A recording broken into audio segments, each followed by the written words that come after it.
तो बेटे आज हम क्या पढ़ रहे हैं? दृष्टि दोष। कल हमने तुमको क्या पढ़ाया था? समंजन क्षमता, फिर दूर बिंदु, निकट बिंदु, और क्या पढ़ाया था मैं आपको? दृष्टि दोष, दृष्टि परास। ठीक है, आज हम लोग जो पढ़ रहे हैं हमारा हेडिंग क्या है? दृष्टि दोष। इसका जो कारण है बेटे, कल हमने तुमको बताया भी था कि मानव नेत्र की क्या होती है बेटा? मानव नेत्र की समंजन क्षमता होती है। मतलब मानव नेत्र में क्या क्या क्वालिटी होती है कि क्या करता है? वो फोकस दूरी को कम करता है और बढ़ाता है। तो अगर मानव नेत्र की समंजन करने की क्षमता क्या हो गई? क्षीण हो गई है, कम हो गई है। मतलब वो समंजन क्षमता को सही प्रकार नहीं कर पा रहा है। इसी के कारण हमारी आंख में क्या उत्पन्न होते हैं? दृष्टि दोष। आई मेरी बात समझ में? तो दृष्टि दोष उत्पन्न होने का कारण क्या है? मानव नेत्र की समंजन क्षमता का क्या होना? क्षीण होना। मतलब जो सही प्रकार से करना चाहिए वो कार्य नहीं करना। तो क्या लिखोगे परिभाषा में दृष्टि दोष की में? कि मानव नेत्र द्वारा की समंजन क्षमता का क्षीण होना क्या होता है? दृष्टि दोष कहलाता है। ठीक है, अब दृष्टि दोष हमारे पास कितने प्रकार के बेटे? दो प्रकार के। पहला निकट दोष है हमारे पास, निकट दृष्टि दोष। आप सभी बच्चे क्या किया करो, परिभाषा को हम ब्लैक बोर्ड पर नहीं लिखते बेटे, लेकिन हम परिभाषा को बोल करके आप लोगों को समझाते हैं। तो घर पर जाकर के अपनी वीडियो देखा करो और परिभाषा को धीरे धीरे अपने कापी पर लिख लिया करो सुन करके। लेकिन पहले तो याद करो कि भाई निकट दृष्टि दोष क्या है। तो निकट का मतलब क्या है? पास। तो इस दोष से पीड़ित जो मनुष्य है या जिस व्यक्ति की आंख में निकट दृष्टि दोष है, उस व्यक्ति को पास की वस्तुएं बहुत साफ दिखाई देती है, लेकिन उसको दूर की वस्तुएं साफ दिखाई नहीं देती। कल हमने आपको बताया था नेत्र का दूर बिंदु कहाँ होता है? अनंत पर होता है। ठीक है ना? तो जो नेत्र का जो अनंत बिंदु है वो अनंत पर न होकर कुछ पास आ जाता है, जिस कारण से वस्तु का प्रतिबिंब रेटिना पर न बनकर रेटिना से कुछ पहले बन जाता है। इसी को हम क्या कहते हैं? निकट दृष्टि दोष। याद हो गई सबको परिभाषा? दोबारा फिर एक बार। इस दोष से पीड़ित मनुष्य को पास की वस्तुएं स्पष्ट दिखाई देती है, लेकिन दूर की वस्तु स्पष्ट दिखाई नहीं देती। अर्थात नेत्र का दूर बिंदु अनंत से कुछ पास आ जाता है, जिस कारण से वस्तु का प्रतिबिंब रेटिना पर ना बनकर कहां बन जाता है? उससे पहले बन जाता है। इसे हम क्या कहते हैं? निकट दृष्टि दोष कहते हैं। ठीक है बेटे, अब निकट दृष्टि दोष का कारण क्या है? कारण क्या है अगर हम इसको चित्र के माध्यम से समझे तो ये हमारी क्या हो रही? आंख है। ये आगे का क्या हिस्सा होता है बेटे? कॉर्निया। ठीक है, और ये हमारा क्या है बेटे? नेत्र लेंस। पीछे का भाग हमारा क्या कहलाता है? पीछे का जो भाग है हमारा रेटिना। पीछे का भाग जो कहलाता है हमारा रेटिना। हेडिंग को ऊपर डालते हैं और चित्र को ऊपर की तरफ आते हैं सही करके। तो हम लोग क्या पढ़ रहे हैं? निकट दृष्टि दोष। अगर हम इसको चित्र के माध्यम से समझे, निकट दृष्टि दोष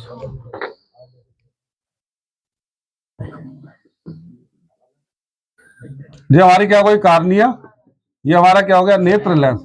ये हमारा पीछे क्या है बेटे? रेटिना। ये हमारा क्या? नेत्र लेंस। अब प्रकाश की किरणें बेटा व्यक्ति को कहां से नहीं दिखाई दे रहा? दूर से। तो प्रकाश की किरणें कहां से आ रही है बेटे? अनंत से। तो जो प्रकाश की किरणें अनंत से चल करके आ रही है वो लेंस में जाकर के क्या होती है बेटा? आपतित होती है। कहां पर? नेत्र लेंस पर। और वस्तु का प्रतिबिंब रेटिना पर नहीं बनेगा, रेटिना से क्या बन जाएगा? कुछ पहले। यह बन गया वस्तु का प्रतिबिंब। वस्तु का प्रतिबिंब यही है बेटा क्या? निकट दृष्टि दोष। और ये प्रकाश की किरणें कहां से आ रही है बेटा? अनंत से। तो अनंत से यहां लिखोगे, अनंत से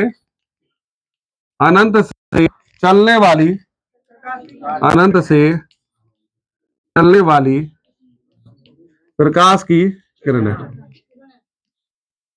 दूर स्थित वस्तु से, या दूर स्थित वस्तु से आने वाली प्रकाश की किरणें।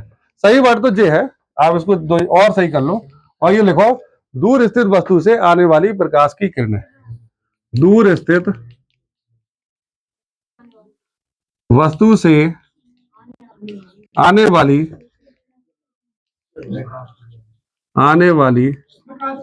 प्रकाश किरणें। तो निकट दृष्टि दोष क्या है? दोबारा एक बार और परिभाषा याद करो। इस दोष से पीड़ित मनुष्य को पास की वस्तु साफ दिखाई देती है, लेकिन दूर की वस्तु उसको साफ दिखाई नहीं देती। अर्थात नेत्र का दूर बिंदु अनंत पर न होकर कुछ पास आ जाता है, जिससे वस्तु का प्रतिबिंब रेटिना पर न बनकर रेटिना से क्या हो जाता है? पहले बन जाता, रेटिना से कुछ पहले बन जाता है। इसी को हम क्या कहते हैं, निकट दृष्टि दोष कहते हैं। ये रहा निकट दृष्टि दोष का चित्र। दूर वस्तु से प्रकाश की किरण आ रही है, नेत्र लेंस पर जाकर के आपतित हुई, लेकिन वस्तु के प्रति रेटिना पर ना बन करके क्या बन गया, रेटिना से कुछ पहले बन गया। अब इसका पेपर में कहता है बेटा निकट दृष्टि दोष की आप परिभाषा बताओ, निकट दृष्टि दोष का क्या लिखो, चित्र बनाओ। उसके बाद पूछता है इसके कारण। क्या पूछता है इसके कारण?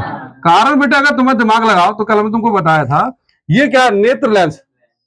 भाई तुम सोचो ये प्रतिबिंब क्यों बन गया पहले, इसका मतलब यह है कि नेत्र लेंस और रेटिना के बीच की दूरी बढ़ गई, है ना, तभी तो प्रतिबिंब पहले बढ़ गया। तो कारण क्या लिखो, नेत्र लेंस व रेटिना के बीच की दूरी बढ़ जाना, नेत्र लेंस व रेटिना के बीच की दूरी बढ़ जाना। यह दूसरा कारण और याद करो, ये नेत्र लेंस है, इसके पृष्ठों की वक्रता त्रिज्या क्या हो गई, बढ़ गई। नेत्र लेंस के पृष्ठों की वक्रता त्रिज्या बढ़ गई, जिसके कारण फोकस दूरी क्या हो गई, कम हो गई। तो दो कारण, नेत्र लेंस के फोकस दूरी क्या हो जाना, कम हो जाना, नेत्र लेंस की फोकस दूरी कम हो जाना, और दूसरा नेत्र लेंस और रेटिना के बीच की दूरी बढ़ जाना। अब उसके बाद पेपर में क्या आएगा, निवारण बताए, निवारण कीजिए और निवारण का क्या बनाइए, चित्र। निवारण कीजिए और निवारण का चित्र। बेटे हम तुम लोगों को लिखाते नहीं है, लेकिन तुम लोगों को समझाते हैं, तो घर पर जाकर के वीडियो को देख लिया करो और धीरे धीरे करके उसको लिख लिया करो। तो हमारा काम क्या है, निवारण। तुम जो बताओ, निवारण करने के लिए जो मनुष्य है, ये जो आप कौन सा दोष पढ़ रहे हैं इसमें हम आपको पढ़ा रहे हैं निकट दृष्टि दोष। तो इस दोष का जो मरीज है, ये जो इस पीढ़ी से व्यक्ति है, इसको कहाँ की वस्तु साफ दिख रही है, बताओ, पास की वस्तु दिखाई दे रही है। इसका मतलब उसको दूर की वस्तु साफ नहीं दिख रही। अगर कोई व्यवस्था ऐसी कर ली जाए कि दूर की वस्तु जो है वो पास में आ जाए, तो इसका मतलब और जब वो वस्तु पास में आ जाएगी तो नेत्र को तो पास की वस्तु साफ दिखाई दे रही है, और वस्तु का प्रतिबिंब कहाँ बन जाएगा, रेटिना पर, और आंख को भी वस्तु साफ दिखाई दे जाएगी। तो हमारे पास दो प्रकार के लेंस है, एक उत्तल लेंस है और एक अवतल लेंस है। तो अवतल लेंस हम इसके आगे क्या लगाते हैं बेटे, अवतल लेंस। इसके आगे क्या लगाएंगे, अवतल लेंस। देखो अभी देखो अवतल लेंस लगाया हमने इसके आगे,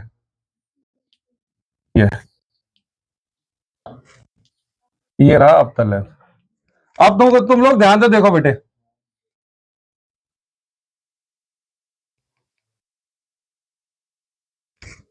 ध्यान से देखो। अब दूर स्थित वस्तु से जो प्रकाश की किरणें चल करके आ रही है, कौन सा लेंस लगाया तुमने, पेपर में पूछा भी जा सकता है कि दूर दृष्टि सॉरी निकट दृष्टि दोष का निवारण कौन से लेंस से होता है, अवतल लेंस से होता है। अवतल लेंस क्या करता है, दूर स्थित वस्तु से चलने वाली प्रकाश की किरणें पहले अवतल लेंस पर आपतित होती है। अवतल लेंस दूर स्थित वस्तु का प्रतिबिंब अपने पास बना लेता है, और जब उस वस्तु से प्रकाश की किरणें नेत्र लेंस पर जाती है, आपतित होती है, तो वस्तु का सही प्रतिबिंब कहां बन जाता है, रेटिना पर बन जाता है। देखो ध्यान से, दूर स्थित वस्तु से प्रकाश की किरणें आ रही है, अब वो पहले जाकर के कहां आपतित होंगे बेटा, अवतल लेंस पर। अवतल लेंस बेटा प्रकाश की किरणों को आप जानते हो फैलाता है, लेकिन उसका आभासी प्रतिबिंब कहां बनाता है, फोकस पर, याद है। तो वो अब अपना उसका आभासी प्रतिबिंब कहां बना लिया, अपने पीछे।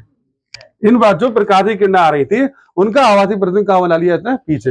अब नेत्र लेंस के लिए वस्तु, नेत्र लेंस के लिए ये क्या बन गई, नेत्र लेंस के लिए वस्तु, नेत्र लेंस के लिए क्या बन गई, वस्तु बन गई। अब इस वस्तु से प्रकाश की किरणें चलेंगे, इस वस्तु से प्रकाश की किरणें चली, नेत्र लेंस पर जाकर के आपतित हुई, और वस्तु का ही प्रतिबिंब कहां बन जाता है, यहाँ पर बन जाता है। और यहाँ लिखो वस्तु का प्रतिबिंब। और इस तरह से निकट दृष्टि दोष का क्या हो जाता है, निवारण हो जाता है। ठीक है, तो बेटे एक बात हो रहा है, निकट दृष्टि दोष, नाम निकट दृष्टि दोष है, लेकिन वस्तु कहाँ की नहीं दिख रही, बोलो उसको, दूर की। निवारण किससे होता है, अवतल लेंस से होता है। समझ गए मेरी बात के लिए। और अवतल लेंस क्या करता है, अवतल लेंस दूर स्थित वस्तु से आने वाली प्रकाश की, जो दूर स्थित वस्तु से प्रकाश की किरणें चल करके आ रही है, उनका आभासी प्रतिबिंब कहां बना लेता है, अपने पास बना लेता है। जब उस वस्तु से प्रकाश की किरणें चलती है और नेत्र लेंस पर जाकर के क्या होती है, आपतित होती है, तो वस्तु का सही प्रतिबिंब किस पर बन जाता है, रेटिना पर बन जाता है। और इस तरह से निकट दृष्टि दोष का क्या होता है, निवारण हो जाता है। पेपर के लिए बेटा मोस्ट इंपोर्टेंट टॉपिक है तुम्हारा। आगे टॉपिक थोड़ी देर में बताएंगे आप लोगों को, कल बताएंगे।